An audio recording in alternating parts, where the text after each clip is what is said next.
माननीय नरेंद्र मोदींच्या नेतृत्वाखाली देश विकासाच्या दिशेने पुढे जात आहे आणि अशा वेळेला काँग्रेस पक्षामध्ये राहून आपल्याला नांदेडचा, महाराष्ट्राचा आणि देशाचा विकास करता येणार नाही.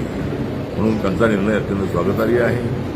मी त्यांच्याकडून एवढीच अपेक्षा ठरवतो की बाबासाहेब आंबेडकरांचा जो रिपब्लिकन पक्ष आहे, या रिपब्लिकन पक्षामध्ये आम्हाला हा पक्ष व्यापक करायचा आहे. मराठा समाजाच्या आरक्षणाची भूमिका सातत्यानं अशोक चव्हाण यांनी मांडली.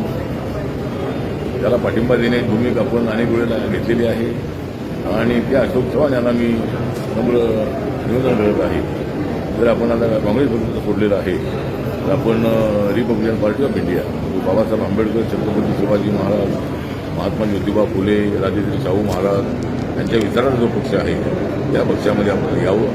आपलं स्वागत आहे आणि आपण महायुतीमध्ये चांगलं राहावं. जर आपल्याला रिपब्लिकन पक्षामध्ये आपण आलात तर आपल्याला जबाबदारी आपण देऊ.